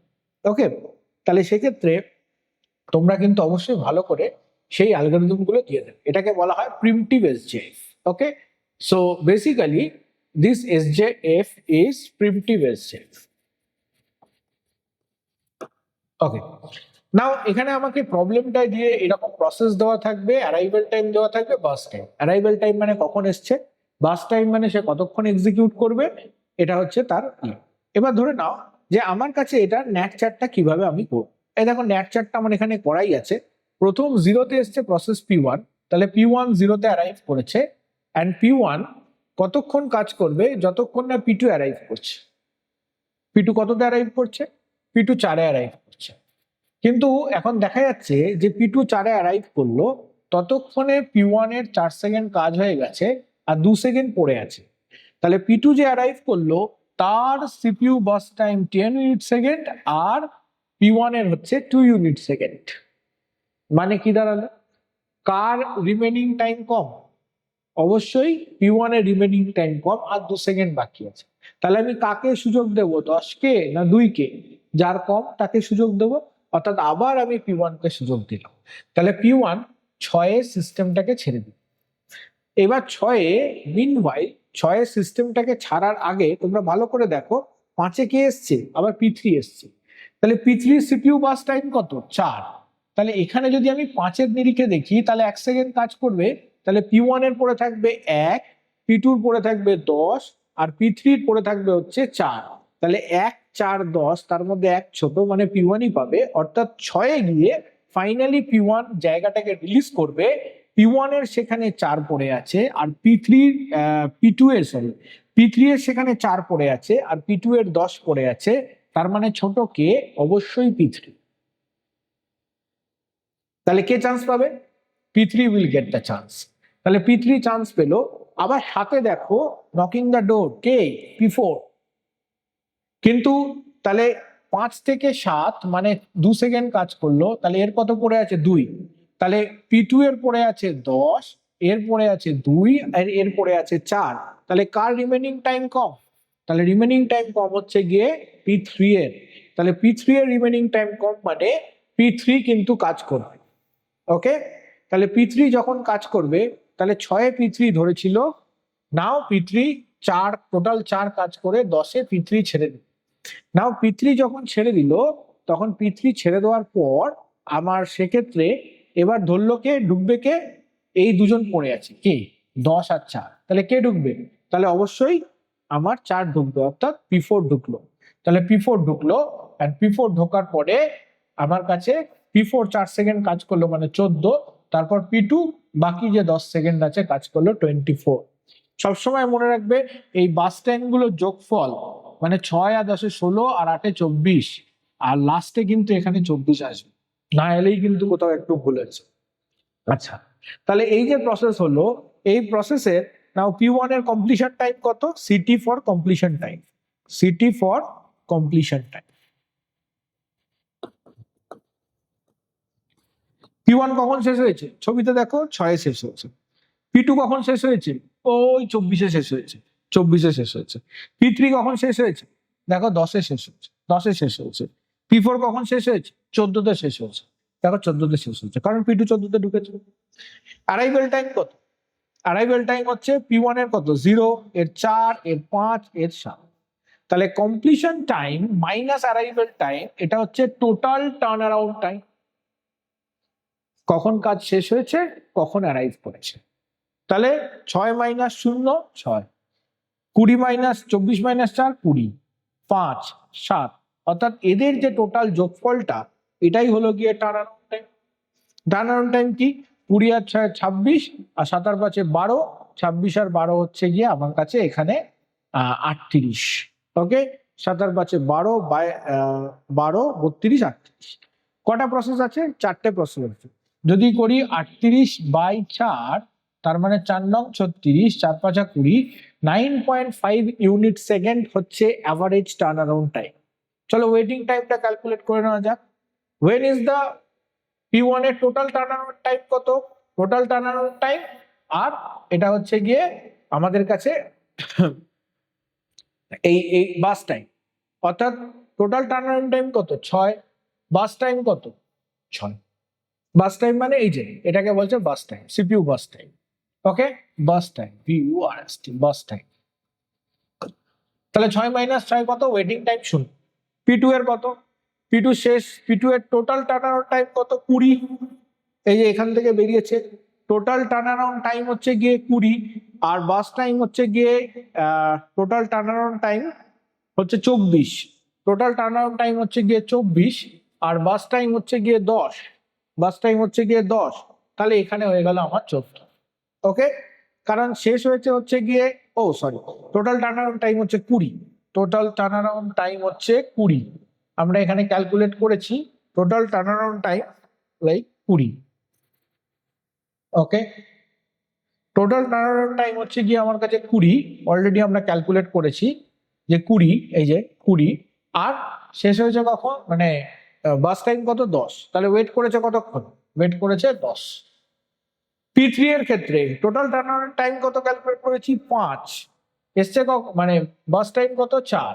তাহলে ওয়েট করেছে কতক্ষণ, 1। অর্থাৎ টোটাল কতক্ষণ সময় লেগেছে আর কতক্ষণ লাগার কথা ছিল, মাঝের সময়টুকু কি ওয়েট। এর টোটাল 7 and then 4, তাহলে 3। তাহলে যোগ করলাম কত হলো, 14।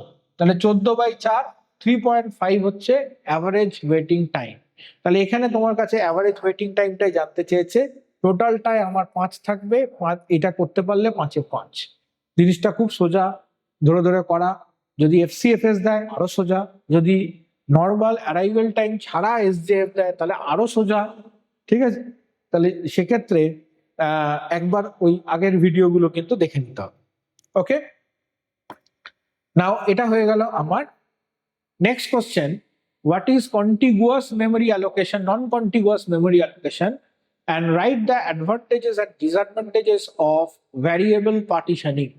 Okay, now non contiguous memory allocation মানে হচ্ছে গিয়ে একটা কন্টিগুইটি মানে পরপর থাকবে, নন কন্টিগুয়াস মানে আমার ছড়িয়ে ছিটিয়ে থাকতে পারে। এইখানে দেখো উত্তরটা খুব সুন্দরভাবে আমি এক্সপ্লেন করে দিচ্ছি। Non contiguous memory allocation memory management technique, যেটা প্রসেসটাকে ডিফারেন্ট পার্টসে মেমোরির বিভিন্ন জায়গায় স্টোর করতে পারে। মানে মোদ্দা কথা, মেমোরির ফুল ইউটিলাইজেশন, আমি যেখানে ফাঁকা জায়গা পাবো আমি সেখানেই কিন্তু স্টোর করতে পারবো। ওকে, তাহলে সাবজেক্ট টু যেখানে যেখানে আমি ফাঁকা জায়গা পাবো সেখানেই I can store this. Okay, আর in this method the process is divided into parts which is placed in different memory. অর্থাৎ মেমোরির বিভিন্ন জায়গায় প্রসেসগুলোকে ভেঙে ভেঙে আমি স্টোর করতে পারবো। এটাকে বলা হয় নন কন্টিগুয়াস, যে আমাকে সবসময় পরপরই থাকতে হবে এরকম নয়, যেখানে ফাঁকা জায়গা পাবো সেখানে আমি স্টোর করতে পারবো। এর মধ্যে কে পড়ে, পেজিং। তাহলে পেজিং একটা প্রসেস যেখানে আমার যেখানে প্রয়োজন হবে আমি সেখানেই স্টোর করতে পারবো। আর ভ্যারিয়েবল পার্টিশনিং জিনিসটা কি, অর্থাৎ আমি আমার মেমোরির ফ্লেক্সিবিলিটি অনুযায়ী, সাইজ অনুযায়ী আমি পার্টিশন ক্রিয়েট করব। অর্থাৎ আমার যদি 200 KB দরকার থাকে আমি 200 KB করব, 300 KB দরকার থাকলে 300 KB করব, 250 KB দরকার থাকলে 250 KB করব। অর্থাৎ তাতে আমার মেমোরির ইন্টারনাল ওয়েস্টেজটা কিন্তু অনেকটা কম হবে, সেটাকেই বলছে ভ্যারিয়েবল পার্টিশনিং। তাহলে এখানে বলছে better memory utilisation and memory allocates accordingly process size, অর্থাৎ তোমার যে প্রসেসের সাইজ হবে সেই অনুযায়ী হবে। less wasted space inside the partition, পার্টিশনের মধ্যে কম ওয়েস্টেজ হবে। তাহলে এক্ষেত্রে এক্সটার্নাল ফ্র্যাগমেন্টেশন একটু একটু হতে পারে, বাট ইন্টারনাল ফ্র্যাগমেন্টেশন খুবই কম মাত্রায় হবে। তাহলে এই দুটো প্রসেস হলো। নন কন্টিগুয়াস করার সুবিধা কি, আমার যেখানে ফাঁকা পাবো সেখানেই স্টোর করতে পারবো, পরপর হবে, এরকম কোনো আমার চাপ নেই। আমি যেখানে একটুখানি ফাঁকা মেমোরি পেলাম সেখানেই স্টোর করে দিলাম। আর এক্ষেত্রে কি, আর ভ্যারিয়েবল পার্টিশনিং এর ক্ষেত্রে ওয়েস্টেজ কিন্তু আমার অনেকটা কম হবে। আশা করি প্রশ্নটা বোঝা গেছে। নেক্সট প্রশ্নে চলে যাওয়া যাক। ভিডিওটা অনেক লং হয়ে যাচ্ছে কিন্তু ভিডিওটা খুব এফেক্টিভ, তোমাদের একসাথে পড়াও হচ্ছে আর অ্যাট দ্য সেম টাইম তোমাদের রিভাইসও হয়ে যাচ্ছে একবার পরে কুইকলি, আর at the same time important প্রশ্নগুলো ডিসকাসও হয়ে যাচ্ছে। দেখো, this is the very important প্রশ্ন, 3 টায়ার আর্কিটেকচার। প্রত্যেকেই ডিবিএমএস শুরু হওয়ার আগে কিন্তু এটা পড়েছে। 3টে টায়ার আর্কিটেকচার ডিবিএমএস এর মূল ভিত্তি প্রস্তর বলতে পারো, যা মেন জায়গাটা বলতে পারো, যে 3 টায়ার আর্কিটেকচার কি কি আছে। 3টে টায়ার, একটা হচ্ছে কনসেপচুয়াল লেভেল, একটা হচ্ছে ফিজিক্যাল লেভেল, আর একটা হচ্ছে এক্সটার্নাল লেভেল। সো এই যে 3টে টায়ার আর্কিটেকচার ডিবিএমএস এর, যে কি কি, একটা হচ্ছে ফিজিক্যাল লেভেল, একটা হচ্ছে কনসেপচুয়াল লেভেল বা লজিক্যাল লেভেল, আর একটা হচ্ছে ইন্টারনাল স্কিমা।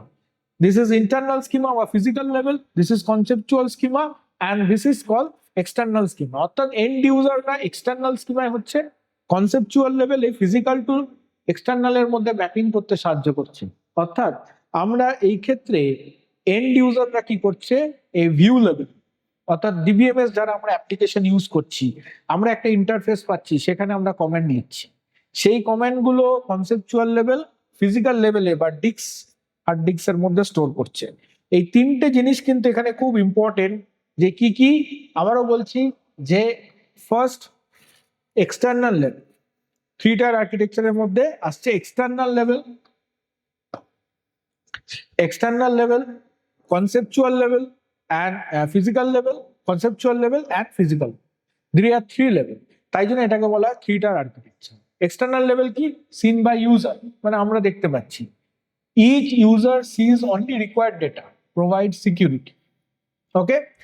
কনসেপচুয়াল লেভেল কি বলছে? Describe the whole database structure, okay, and shows the table, attributes, relationship, এরকম।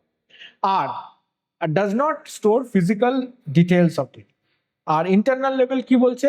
Describe the data stored in memory, indexing বা কিভাবে হার্ড ডিস্কের মধ্যে ডেটাগুলো স্টোর হচ্ছে সেটা। The diagram is very important with this explanation.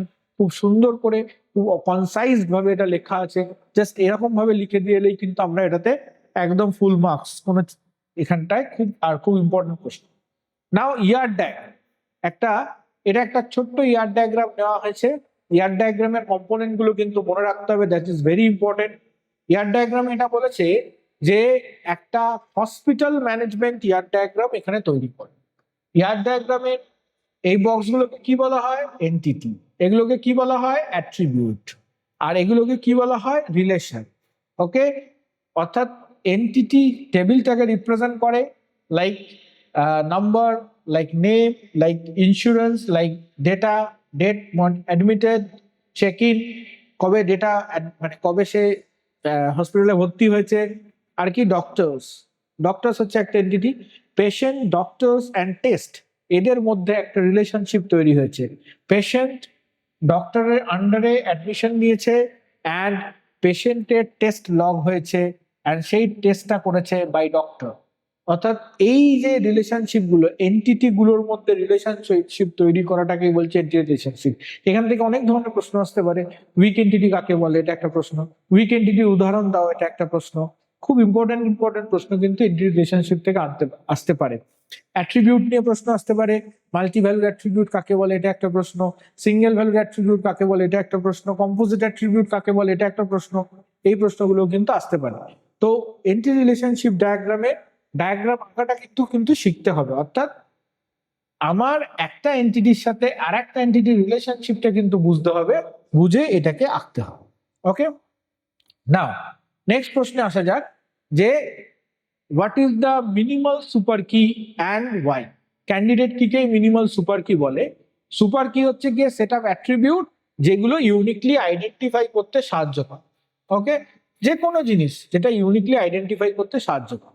এবার দেখো, minimal super key is the key no extra attribute, if you remove the any attribute it will not remain unique.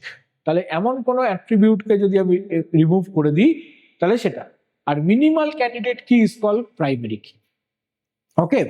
তো in simple আমরা বলতে পারি যে super key, minimal super কি, যে সেই সমস্ত অ্যাট্রিবিউটই থাকবে যদি এমন কোনো একটা অ্যাট্রিবিউটকে আমি সেইখান থেকে বাদ দিয়ে দিই, ওই গ্রুপ থেকে বাদ দিয়ে দিই, তাহলে তার ইউনিকনেসটা হারিয়ে যাবে।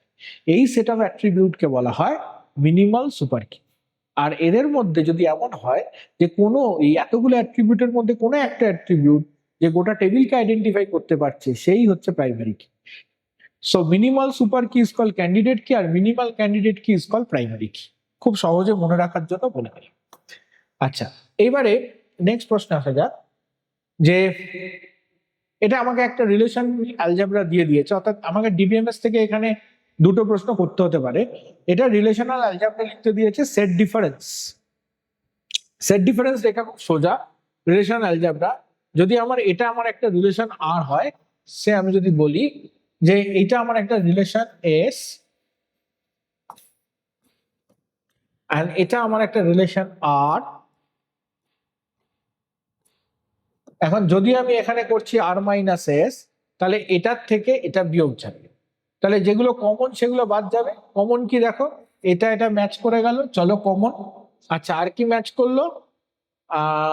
1 to 8 ম্যাচ করে গেছে, 3 to 8 ম্যাচ করে গেছে, চলো এটা কমন। এই দুটো কমন, তাহলে পড়ে থাকলো এই রেকর্ডটা, রাইট? তাহলে এখানে আমার আনসার হবে আর মাইনাস এস এ 12022, এখানে আছে প্রীতি, আর এখানে আনসার হবে B. That is call R minus S. Okay, and এখানে বলে দিয়েছে আর একটা কি বলেছে, ন্যাচারাল জয়েন অপারেশন। তাহলে ন্যাচারাল জয়েন কি হয়, বেসড অন ন্যাচারাল জয়েনের সিম্বল কি, ন্যাচারাল জয়েন আর ইকুই জয়েন। এখানে ন্যাচারাল জয়েন করতে গেলে কি হবে, দেখো দুটো সেম অ্যাট্রিবিউট আছে, রেজিস্ট্রেশন নাম্বার এখানে রেজিস্ট্রেশন নাম্বার, অর্থাৎ আর এর রেজিস্ট্রেশন নাম্বার আর এস এর রেজিস্ট্রেশন নাম্বার ইকুয়াল হলেই ন্যাচারাল জয়েন হবে। এটা ন্যাচারাল জয়েন হলে কে কে আসবে, দেখো এখানে আসবে registration number this Amit BCA 80, এই রেকর্ডটা পাবো। আর কি রেকর্ড পাবো, যে দিস কাজল বিএসসি 67, তাহলে এই রেকর্ডটা পাবো। ওকে, বিএসসি 75, এই রেকর্ডটা পাবো। ওকে, মাঝখানের এই রেকর্ডটা পাবো না, তার কারণ ওই কিটা ওখানে নেই। ওকে, সো দিস গোস রিলেশনাল অ্যালজেব্রার একটা অপারেশন। ওকে, নেক্সট প্রশ্ন, আমরা প্রায় শেষের দিকে চলে এসেছি, আর কিছুক্ষণের জন্যই আমাদের তোমরা সবাই অনেকক্ষণ ধরে ভিডিওটা দেখছো, আসলে পরীক্ষার প্রিপারেশন তো একটু বেশি তো পড়তেই হবে এখন, তাহলে সেক্ষেত্রে লাস্ট মোমেন্টে আমরা ভিডিওটা করছি, খুব কম সময়ের মধ্যে একটু বেশি বেশি করে পড়ে নিচ্ছে একদিনে আর কি।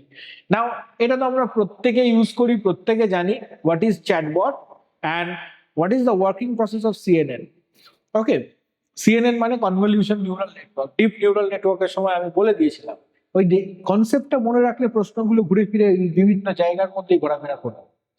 চ্যাটবট কাকে বলে, চ্যাটবট হচ্ছে গিয়ে আমরা এআই ইউজ করে, জেনারেটিভ এআই ইউজ করে আমরা কি করছি, বা আমাদের কাছে একটা নলেজ বেস দিয়ে আমরা এআই এর ফাস্টার কম্পিউটেশনকে কাজে লাগিয়ে আমরা একটা ইন্টারঅ্যাক্টিভ প্যানেল তৈরি করছি, যে ইন্টারঅ্যাক্টিভ প্যানেলের থ্রু দিয়ে ইউজার ইন্টারাকশনস করতে পারছে। তাহলে ইউজার যখন মেশিনের সাথে ইন্টারাকশন করছে সেটা একটা বট, সেটাকেই বলছে চ্যাটবট। তো চ্যাটবট কিছুই না, চ্যাটবট হচ্ছে গিয়ে is a computer program that artificial intelligence to simulate, অর্থাৎ the conversation among the user through the text and voice. It answered the question automatically like a human. হিউম্যানের মতোই তুমি কোনো প্রশ্ন করছো, ধরো বিভিন্ন রেলওয়ে, তুমি রেলওয়ে আইআরসিটিসির একটা চ্যাটবট আছে, তুমি তার সাথে ইন্টারঅ্যাক্ট করতে পারো, তার থেকে সাজেশন চাইতে পারো, তার থেকে কিছু জানতে চাইতে পারো, it will answer you at it, ও যতটুকু জানে তার সীমাবদ্ধতার মধ্যেই সে তোমাকে আনসার করবে। তো that is what is called chat. Okay, now working process. আর চ্যাটবট হওয়ার সুবিধা কি, চ্যাটবট হওয়ার সুবিধা হচ্ছে, দেখো চ্যাটবট ঘুমায় না, চ্যাটবট সারাক্ষণ জেগে থাকে, চ্যাটবটের সাথে তুমি যত খুশি ইন্টারঅ্যাক্ট করতে পারো, চ্যাটবট বিরক্ত হয়ে যায় না, ঠিক আছে। চ্যাটবট তো মেশিন, চ্যাটবট তো মানুষ নয়, তাহলে সেক্ষেত্রে তোমার ওই চ্যাটবটের সুবিধা হচ্ছে 24/7 তুমি সার্ভিস পাবে, সার্ভিস কখনো ব্যাহত হবে না। ওকে, নাও নেক্সট ভেরি ইম্পর্টেন্ট প্রশ্ন, কনভলিউশন নিউরাল নেটওয়ার্কের ক্ষেত্রে আমার কি কি স্টেপস আছে। নাও নিউরাল নেটওয়ার্ক মানেই হচ্ছে কনভলিউশন নিউরাল নেটওয়ার্কের কাজ হচ্ছে ইমেজ, অডিও, ভিডিও, এটাই বলে। ধরো আমার কাছে এরকম একটা প্রমাণ সাইজের ইমেজ আছে, এইখানে সেই ইমেজের মধ্যে অনেক গাছপালা, পাখি টাখি, প্রকৃতির ছবি আছে। তাহলে একটি গাছের উপর একটা পাখি বসে আছে, আমি এই পাখিটিকে কিন্তু চাইছি যে তার ছবিটিকে মডিফাই করবো, বা তার ছবিটিকে আমি আমার এক্সপোজারের মধ্যে আনবো। তাহলে সেক্ষেত্রে আমার যেটা করতে হবে, যে এই পুরো ছবিটার মধ্যে থেকে পাখিটিকে ক্রপ করে বের করে আনতে হয়। তাহলে এর জন্য আমার যেটা তৈরি হয়, যে আমি apply filters and kernel to the input image, আমি ওখানে যে অংশটুকু আমার দরকার সেই অংশটুকুর উপর ফিল্টার অ্যাপ্লাই করব, এক্সট্রাক্ট দ্য ইম্পর্টেন্ট ফিচার, যেগুলো আমার দরকার, যেটুকু অংশ আমার দরকার সেটুকুকে এক্সট্রাক্ট করবো। Okay, next pooling layer, reduce the size and feature maps. Okay, আমি আমার প্রয়োজন মতো সেগুলোকে রিসাইজ করব, রিডিউস করা যেতে পারে, স্কেল আপ করা যেতে পারে, স্কেল ডাউন করা যেতে পারে। তাহলে আমি ফিচার ম্যাপ করব, তার থেকে ইনফরমেশন গুলো এক্সট্রাক্ট করবো। ধরো পাখিটার সম্পর্কে আমি জানতে চাইছি, পাখিটা কি ধরনের পাখি, পাখিটার জৈবিক বিবরণ কি, পাখিটার দৈহিক বিবরণ কি, সেটা জানতে চাইছি। তাহলে সেক্ষেত্রে feature map and keeps the important information, যে ইনফরমেশন গুলো পাবো সেগুলোকে স্টোর করবো, and makes the computation faster. তাহলে সেই ইনফরমেশন গুলোকে আমরা প্রসেস করবো। ওকে, অ্যান্ড এক্ষেত্রে ফাইনালি কি থাকছে, ফুললি কানেক্টেড লেয়ার। এই লেয়ারের কাজ কি, অর্থাৎ this layer that classifies the image, অর্থাৎ পাখিটিকে কোন ধরনের পাখি সেটা নির্ধারণ করতে আমাকে এবার হেল্প করবে। আর তারপরে অ্যান্ড গিভস দ্য আউটপুট, যে এটা কি পাখি সেটা আমাকে বলবে। অর্থাৎ এই তিনটে কাজ, একটা হচ্ছে কনভলিউশন লেয়ার, তিনটে লেয়ার মনে রাখবে, একটা পুলিং লেয়ার, আর একটা হচ্ছে ফুললি কানেক্টেড লেয়ার। তো ফার্স্ট তিনটে লেয়ার, এক কনভলিউশন লেয়ার, দুই পুলিং লেয়ার, আর তিন হচ্ছে ফুললি কানেক্টেড লেয়ার। এই তিনটে লেয়ার থাকছে হচ্ছে কনভলিউশন নিউরাল নেটওয়ার্কের ক্ষেত্রে। নেক্সট প্রশ্নে আসা যাক, last but not the least. Okay, how to use AI technology to create social inequality. এটা বেশ একটু তাত্ত্বিক প্রশ্ন, অর্থাৎ ভাবনা চিন্তার প্রশ্ন। What steps can be taken to reduce it. অর্থাৎ তোমার সোশ্যাল ইনইকুয়ালিটি মানে আমার সামাজিক বৈষম্য, সমাজে যেরকম ধরনের বৈষম্য থাকে সেই ধরনের বৈষম্যকে কি করে আমি দূর করতে পারবো। একটা সমাজে অনেক ধরনের বৈষম্য তারতম্য এগুলো থাকে, সেই বৈষম্য বা তারতম্য গুলোকে কি করে দূর করবো, যাতে আমরা সবাই যেমন ছোট থেকে একসাথে বড় হয়ে উঠছি, সবাই যেন একসাথে একই রকম ভাবে জীবনযাত্রা পালন করতে পারি। সবসময় তো সেটা হয়ে ওঠে না, কিন্তু এই বৈষম্যটাকে কি করে দূর করবো? বৈষম্যটাকে দূর করার জন্য আমার দরকার হচ্ছে গিয়ে সাম্যতা, সকলের মধ্যে সমান মনোভাব তৈরি করা বা সকলের সমান অধিকার বোধ তৈরি করা। সেইটা তৈরি করতে গেলে যেটা আমার দরকার হয় সেটা হচ্ছে গিয়ে প্রত্যেকের যাতে কর্মসংস্থান থাকে, অর্থাৎ জব লসটাকে আটকানো, অর্থাৎ যাতে কোনো ধরনের জব লস না হয়, প্রত্যেকে যাতে চাকরি বাকরি বহাল থাকে, ডিজিটালি ডিভাইড যাতে আমরা না হয়ে যাই। আমরা যে বিভিন্ন ভাবে কোনোভাবে আমরা সোশ্যাল মিডিয়া থ্রু দিয়ে বিভিন্ন বন্ধু বান্ধবকে বুলিং করি বা বিভিন্ন বন্ধু বান্ধবকে আমরা হ্যারাস করি, সেগুলো না করে সবাই যাতে সমানভাবে থাকতে পারি। এবং আমরা ফেসবুকে বিভিন্ন ধরনের কমেন্ট করি, কাউকে ব্লক করি, কাউকে আনফ্রেন্ড করি, কাউকে আনফলো করি, এই যে অ্যাক্টিভিটি গুলো করি, সমস্ত বন্ধুরা মিলে কাউকে ব্ল্যাকলিস্ট করি, এই যে ধরনের জিনিসগুলো, এই ডিজিটালি ডিভাইড, ডিজিটাল বুলাইং গুলো যাতে বন্ধ করা হয়, যাতে সমস্ত পিপল যারা ডিজিটালি কানেক্টেড তাদের মধ্যে যেন ডিজিটাল সাম্যতা থাকে। অ্যান্ড কি বায়াস ইন এআই সিস্টেম, যাতে এআই সিস্টেমকে আমরা সবাই ব্যবহার করি। আমরা উন্নত টেকনোলজি ব্যবহার করলে তো আমরা উন্নত হবো, আর টেকনোলজি ব্যবহারটা আমরা টেকনোলজি ব্যবহার থেকে কখনো দূরে পালাতে পারবো না, আমাদের সবসময় টেকনোলজি ব্যবহার করেই এগোতে হবে। তাই টেকনোলজি আমাদেরকে এগিয়ে নিয়ে যাবে, টেকনোলজিকে কখনো আমরা দূরে ঠেলতে পারবো না। যত আমরা টেকনোলজিকে দূরে ঠেলবো, টেকনোলজি আমাদেরকে তত দূরে ঠেলবে। তাহলে এই বোকামোটা করে আমাদের কোনো লাভ নেই, টেকনোলজিকে দূরে ঠেলে টেকনোলজিকে সাথে নিয়েই আমাদের চলতে হবে। তাই টেকনোলজি দিয়ে যতটা ডিসক্রিমিনেশনকে অ্যাভয়েড করা যায়, সকলে যাতে টেকনোলজি শিখতে পারি, শেখাতে পারি, সেই জায়গাটা কিন্তু তৈরি করাটা দরকার। কিভাবে রিডিউস করব?